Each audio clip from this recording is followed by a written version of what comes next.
soo gudbino shiray maalmahan balahaayeen saddex xisbi qaran oo ay kaga hadlayeen tala qaran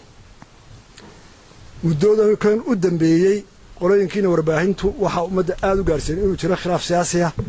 oo xisbiyada qaranka ka dhex taagan marmarka qaarkoodna meel dadka warwargelisaba ay gaarsiisaan waxa ilaahay mahadiya maanta saddexdii xisbi qaran inay ka heshiyeen wixii dood ahaa ama hadalsi afdhaafayay ee la isku afgaran lahaa muddadan dambe oo dhan ee warbaahintuna gudbinaysay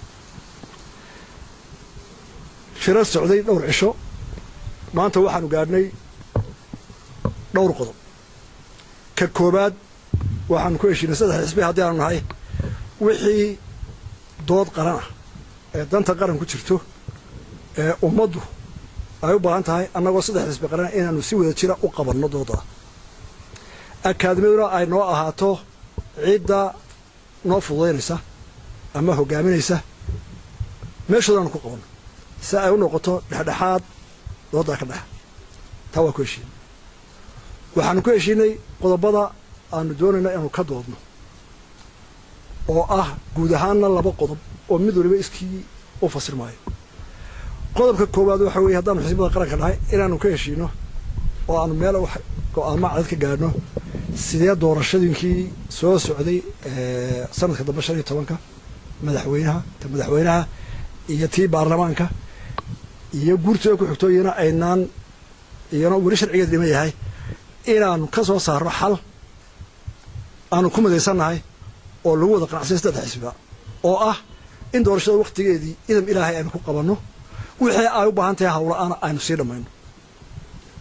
hawlaha hor yaalla way fara badan yihiin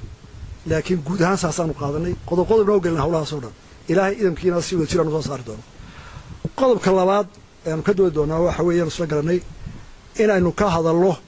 ictiraaf raadintii iyo caalamka adduunka somalilan wixii kaga maqan inay ka wada doonato muddo 20 sannadooda oo dalkana adduunkana wax badan u taray isaguna wax badan ka qabsaday geeskan afrika oo keligii in badan dadaalay caalamkana uu wax badan oo caalamiina u taray nabadgelyadu ka mid tahay waxaanu soo aragnay inay adduunka wax badan aanu ka tabanan